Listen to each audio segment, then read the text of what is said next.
Hello guys, আজকে আবার নিয়ে আসলাম Chinese vegetable, Chinese mix vegetable. আসলে আমরা যেভাবে করি, শুরুতে আমি একটু রসুন সব কিছু ইনগ্রিডিয়েন্টস এখানে নিয়ে নিলাম, আপনাদেরকে দেখালাম। আমি প্রথমত রসুন দেব, রেড কাউ বাটার অয়েল তো দিলাম। এরপর আমি রসুনটা একটু ব্রাউন করে নেব, কারণ তখন টেস্ট ফ্লেভার দুইটাই বাড়বে।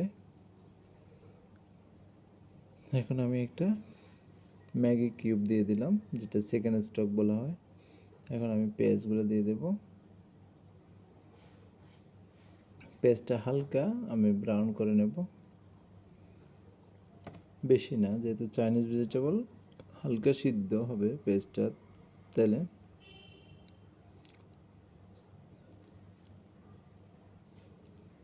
হয়ে গেছে।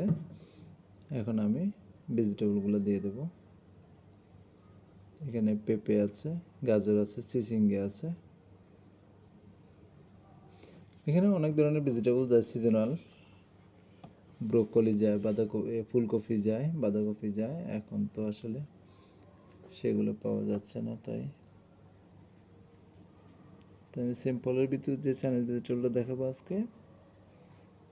নেক্সট টাইম আমি আরেকবার ভেজিটেবলটা দেখাবো খুব সুন্দরভাবে সব কিছু দিয়ে। আজকের মতো এইভাবেই দেখাচ্ছি।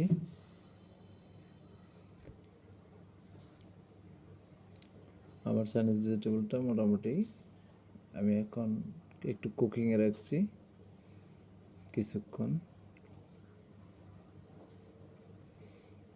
চিকেন স্টক দিয়ে আসলে চাইনিজ ফুড কারি আইটেম করলে আর কিছু লাগে না, একটু সয়া সস, ম্যাগি সস একটু করে লাগবে।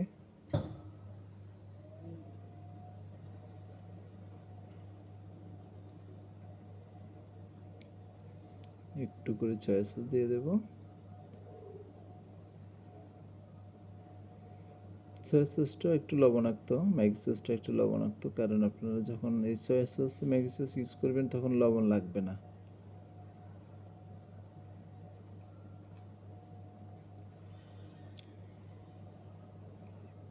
টেস্ট চলে এসছে। আমি এখন মাশরুম, বেবিকর্ন এগুলো দিয়ে দেবো, ক্যাপসিকাম, সব কিছু আমি দিয়ে মিক্স করে নেব।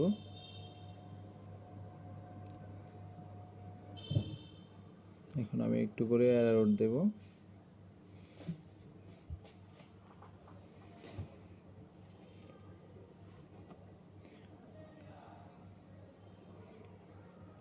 কর্নফ্লাওয়ার, বাট এটা বাংলায় অ্যারারুট বলা হয়, অ্যারারুটটা দিয়ে দিলাম।